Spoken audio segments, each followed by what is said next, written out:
नमस्कार दोस्तों, स्वागत है आपका आज के मुख्य समाचार में, जिसमें सबसे पहली और बड़ी खबर में आपको बताएंगे कि पहले के पीएम बात करते थे और अब के प्रधानमंत्री को बच्चे खिलाने से फुर्सत नहीं है। ये बड़ा बयान दिया है राकेश टिकैत ने। दूसरी बड़ी खबर में जिक्र होगा बिहार का। लालू यादव ने ट्विटर कर सरकार को दी मुबारकबाद। क्या है बधाई का कारण, आपको बताएंगे। और तीसरी बड़ी खबर में जिक्र उत्तर प्रदेश का। मायावती ने कहा कि हम मीडिया में नहीं दिखते, लेकिन 2022 को लेकर पूरी तरह से एक्टिव हैं और कोई कम में ना आके। दोस्तों, हर एक खबर की गहराई में आपको ले जाएंगे, लेकिन उससे पहले अगर आपको भी ऐसा लगता है कि उत्तर प्रदेश के चुनाव में सबसे बड़ा नुकसान भाजपा को होगा, तो आप अभी इस वीडियो को लाइक कीजिए और इस लाल बटन को दबा के चैनल को फ्री में सब्सक्राइब करके घंटी बजाकर कमेंट में लिखिए जय हिंद। दोस्तों, रुक करते हैं तमाम बड़ी खबरों की तरफ। पहले के पीएम बात करते थे, अब के प्रधानमंत्रियों को बच्चे खिलाने से फुर्सत नहीं, बोले टिकैत। जी हां दोस्तों, भारतीय किसान यूनियन के प्रवक्ता राकेश टिकैत ने कहा है कि पहले के प्रधानमंत्री किसानों से संवाद करते थे, जबकि अब के प्रधानमंत्रियों के पास बच्चे खिलाने से फुर्सत नहीं है। उन्होंने यह भी कहा कि किसानों का इलाज संसद में होगा, जबकि सरकार का इलाज गाँव में किया जाएगा। ये बातें उन्होंने हिंदी न्यूज चैनल न्यूज 24 पर बातचीत के दौरान कही। दरअसल एंकर मानक गुप्ता ने उनसे पूछा था, प्रधानमंत्री पर आपको भरोसा नहीं है क्या? पहले तो आपको यकीन था, बात कर लीजिए ना सीधे पीएम से, कहिए मिल लें। किसान नेता का जवाब आया, कौन बात करता है किसानों से? इन्होंने 7 साल से बात नहीं की। पहले वाले तो बात करते थे, पर अब के प्रधानमंत्री बात नहीं करते। इन्हें तो बच्चे खिलाने से फुर्सत हो जाए तो बात करें। यूपी के चुनाव में क्या होने जा रहा है? टिकैत इस प्रश्न पर बोले, गांव के लोग जब बीजेपी वालों को वोट नहीं दे रहे, तब हम क्या कर सकते हैं? वे तो यही कह रहे हैं, बीजेपी हारेगी, वहां से सूबे में भगवा दल 100 से 125 सीट हासिल कर सकता है। कश्मीर के मुद्दे पर बीकेयू प्रवक्ता ने बताया, 370 का मामला यह था, हम कश्मीर गए थे, वहां के किसानों ने हमें बताया कि अनुच्छेद 370 के प्रावधान खत्म किए जाने के बाद उन्हें नुकसान होगा। उनका पैकेज खत्म हो गया, बिजली पहले सस्ती मिलती थी, हिल अलाउंस ना काटो, पैकेज वहां के रहने चाहिए, जिससे किसानों को लाभ मिलता रहे। सरहदी सीमाओं पर बहुत किसानों की जमीन बर्बाद होती है, गोलीबारी के दौरान पशु, मकानों और लोगों को दिक्कत होती है। फौज आगे बढ़ती है तो वे किसान बहुत मदद करते हैं, उन्हें भी किसान सैनिक का दर्जा दे दो, ये सब हमने कहा था। बकौल टिकैत, हमारे पास अलग प्रस्ताव है, हम उसे लेकर आएंगे। एक तो हमने किसानों का अस्पताल तलाश लिया है, हमारा इलाज संसद में होगा, बड़ा अस्पताल है, वहीं कानून बन रहे हैं तो वहीं किसान का ठीक इलाज होगा। एक और ढूंढ लिया है, सरकार का इलाज गाँव में होगा। सरकार को दिमागी बुखार है, जिसे हम ठीक करेंगे, 3 साल लगेंगे, दवाई देंगे, पर यह ठीक हो जाएगा। देसी इलाज से काम करना पड़ेगा, धीमे धीमे ही काम चलेगा। टिकैत ने आरोप लगाया कि सरकार बात ही नहीं करना चाहती, कश्मीरी लोगों से बात करती है पर हमसे नहीं वार्ता करती। चैनल के लोग करा। रुख करते हैं अगली खबर की तरफ। बिहार, लालू प्रसाद यादव ने ट्वीट कर सरकार को दी मुबारकबाद। जाने क्या है बधाई का कारण? जी हाँ दोस्तों, बिहार के सभी 38 जिलों में पेट्रोल की कीमत सेंचुरी पार कर चुकी है। बीते रविवार को पेट्रोल की कीमतों में 33 पैसे की बढ़ोतरी होते ही एकमात्र जिला बचा बेगूसराय में भी पेट्रोल का दाम 100 रुपए के पार हो गया। इसी मुद्दे पर राष्ट्रीय जनता दल के सुप्रीमो और बिहार के पूर्व मुख्यमंत्री लालू प्रसाद यादव ने अपने ही अंदाज में सरकार पर तंज कसा है। अपने ट्विटर हैंडल से ट्वीट करते हुए उन्होंने सरकार को बधाई दी है। लिखा है कि डबल पावर के दम पर डबल इंजन सरकार द्वारा बिहार के सभी जिलों में 100 रुपए पेट्रोल करने पर हार्दिक बधाई। लालू यादव के इस बयान के बाद सत्तारूढ़ दल के नेताओं ने चुप्पी साध ली है। बता दें कि लालू यादव इन दिनों ने दिल्ली में अपनी बेटी मीसा भारती के आवास पर हैं। लालू यादव ट्विटर से ही केंद्र और राज्य सरकार को घेर रहे हैं। महज 15 दिनों में राज्य के सभी जिलों में पेट्रोल की कीमत 100 रुपए प्रति लीटर तक पहुंचा है। सबसे पहले 12 जून को किशनगंज और जमुई जिले में पेट्रोल 100 रुपए हुआ था। इसके बाद 14 जून को मुंगेर, भागलपुर, बेतिया, अररिया और भभुआ में पेट्रोल की कीमत ने शतक लगाया। 26 जून को पटना में पेट्रोल 100 रुपए प्रति लीटर की दर से बिकने लगा। बेगूसराय एकमात्र जिला बचा था जहां पेट्रोल की कीमत 100 रुपए से कम थी, लेकिन 27 जून को यहां भी पेट्रोल ने 100 रुपए प्रति लीटर का आंकड़ा छू लिया। लगातार 2 दिन झटका देने के बाद सोमवार को तेल कंपनियों ने आम आदमी को राहत दी है। आज पेट्रोल डीजल के दामों में इजाफा नहीं हुआ है, आज तेल के दाम स्थिर हैं। बता दें कि रविवार को पेट्रोल की कीमतों में 35 पैसे प्रति लीटर और डीजल के भाव में 25 पैसे प्रति लीटर की बढ़ोतरी हुई थी। मालूम हो कि शनिवार को भी पेट्रोल की कीमतों में 35 पैसे और डीजल की कीमतों में 37 पैसे प्रति लीटर तक का इजाफा हुआ था।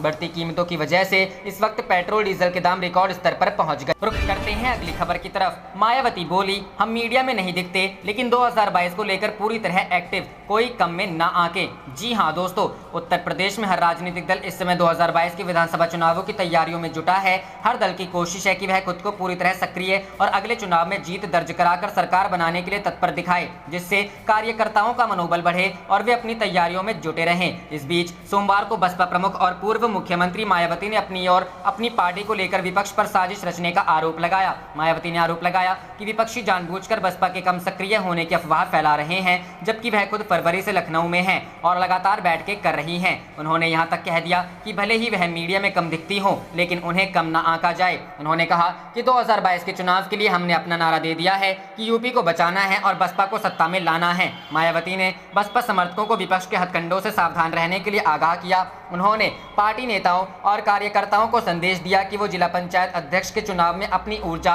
और समय बर्बाद न करते हुए अपना समय पार्टी को मजबूत करने में लगाएं। मायावती ने कहा कि कार्यकर्ताओं ने यदि पार्टी को मजबूत किया तो बसपा अपने बलबूते सरकार बनाएगी। उन्होंने कहा कि विरोधी साम दाम दंड भेद हर तरह की रणनीति अपना रहे हैं। इसके तहत मीडिया के जरिए जानबूझकर अफवाह फैलाई जा रही है कि बसपा आगामी यूपी विधानसभा चुनावों को लेकर सक्रिय नहीं है, जबकि ऐसा नहीं है। यह सब कार्यकर्ताओं का मनोबल और उत्साह कम करने की साजिश है। उन्होंने बताया कि सभी को मालूम होना चाहिए कि कोरोना की पहली लहर के मध्यम पड़ते ही फरवरी 2021 से वह लखनऊ में ही है। यही नहीं, कोरोना नियमों का पालन करते हुए संगठन को मजबूत बनाने के लिए लगातार छोटी बड़ी बैठकें करती रहती हैं। उन्होंने मीडिया को भी बसपा को कम करके नहीं आंकने की हिदायत दी। कहा कि बसपा की राष्ट्रीय अध्यक्ष होने के नाते अन्य राज्यों की भी बैठकें वह करती रहती हैं, लेकिन इन बैठकों को प्रचारित करने के लिए अन्य दलों की तरह मीडिया को नहीं भुलाती। उन्होंने कहा कि हम अपनी हर बात को मीडिया में नहीं रखते तो इसका मतलब यह नहीं है कि हम प्रदेश में सक्रिय नहीं हैं। रुख करते हैं अगली खबर की तरफ। नीतीश कुमार तो बदला ले रहे हैं, लेकिन बीजेपी की चुप्पी से सच में दुख होता है।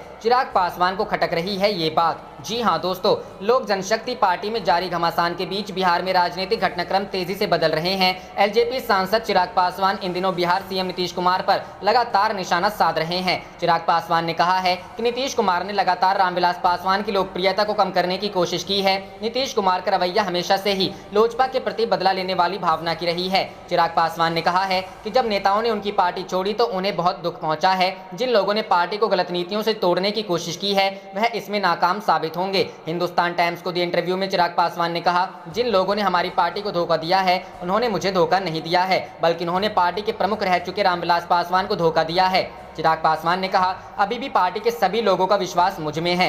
बागी चाचा पशुपति पारस पर रामविलास पासवान ने कहा, जो लोग रामविलास पासवान के विचारों का सपोर्ट करते हैं वह कभी भी नीतीश कुमार का समर्थन नहीं करेंगे। मेरे चाचा ने पार्टी को तोड़ा है और वह अब मेरे पिता के विचारों की दुहाई देते हैं, लेकिन उन्हें नहीं पता है कि वह मेरे पिताजी को ही धोखा दे रहे हैं। नीतीश जी ने हमेशा ही रामविलास पासवान की छवि खराब करने की कोशिश की है। चिराग पासवान ने कहा, 2002 में हमारी पार्टी लोक जनशक्ति पार्टी बनी थी, तब से लेकर आज तक नीतीश कुमार जी ने हमें नीचा दिखाने और हमारी पार्टी के बुरा सोचा है। उन्होंने हमेशा हमारी पार्टी को तोड़ने की कोशिश की है। उन्होंने सिर्फ मुझे कमजोर करने की नहीं, बल्कि मेरे पिता रामविलास पासवान की लोकप्रियता, उनके बढ़ते कद को कैसे कम किया जाए इसकी हमेशा से ही कोशिश की है। सबसे बड़ी प्रॉब्लम जेडीयू के नेताओं के साथ ये है कि वह दलित नेताओं की हिस्सेदारी को नहीं देखना चाहते हैं। वह दलित नेताओं की भागीदारी को सत्ता से खत्म करना चाहते। रुख करते हैं अगली खबर की तरफ। तेजस्वी यादव बोले, विपक्षी गठबंधन का आधार कांग्रेस हो, चिराग पासवान को दिया ये ऑफर। जी हां दोस्तों, आरजेडी नेता तेजस्वी यादव ने कहा कि कांग्रेस राष्ट्रीय पार्टी है और पूरे भारत में उसकी उपस्थिति है।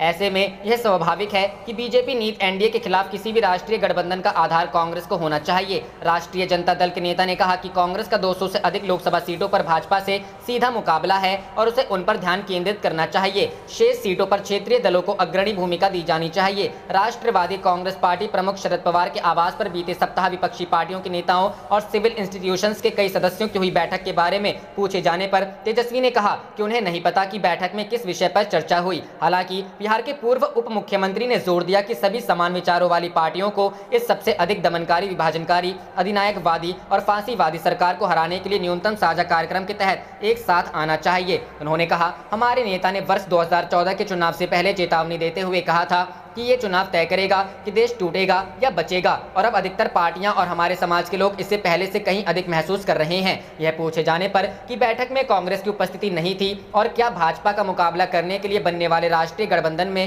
कांग्रेस को शामिल करना चाहिए, तो तेजस्वी ने कहा कि कांग्रेस राष्ट्रीय पार्टी है जिसकी मौजूदगी पूरे भारत में है और ऐसे में स्वाभाविक है कि भाजपा नीत एनडीए के खिलाफ किसी भी राष्ट्रीय गठबंधन का आधार कांग्रेस को होना चाहिए। उन्होंने कहा कि कांग्रेस का 200 से अधिक सीटों पर भाजपा से सीधा मुकाबला है, न कि क्षेत्रीय पार्टियों का। तेजस्वी ने कहा, पिछले अनुभवों को देखते हुए मेरा मानना है कि कांग्रेस को उन सीटों पर ध्यान केंद्रित करना चाहिए जहां पर उसका सीधा मुकाबला भाजपा से है, और बाकी बची सीटों पर खुले दिल और दिमाग से संबंधित क्षेत्रीय पार्टियों को अग्रणी भूमिका देनी चाहिए जहां वे मजबूत हैं, ताकि भाजपा को हराया जा सके। तेजस्वी का यह बयान इस मायने में अहम है कि कुछ दिन पहले ही पवार ने कहा था कि अगर कोई वैकल्पिक गठबंधन बनता है तो उसमें कांग्रेस को साथ लेना होगा। शिवसेना नेता संजय राउत ने भी शनिवार को कहा था कि सभी विपक्षी पार्टियों को राष्ट्रीय स्तर पर एक साथ लाने के लिए काम हो रहा है और यह गठबंधन कांग्रेस के बिना अधूरा होगा। उन्होंने कहा कि मौजूदा सत्तारूढ़ दल को सत्ता से हटाने के लिए मजबूत विकल्प देने के उद्देश्य से तैयार गठबंधन में कांग्रेस अहम भूमिका निभाएगी। एनसीपी प्रमुख पवार ने शुक्रवार को दावा किया था कि उनकी मेजबानी में 8 विपक्षी पार्टियों की बैठक में राष्ट्रीय गठबंधन पर चर्चा नहीं हुई, लेकिन साथ ही कहा कि अगर कोई गठबंधन सामने आता है तो उसका नेतृत्व सामूहिक हो। आप देख रहे थे आपका अपना चैनल जय हिंद जय भारत।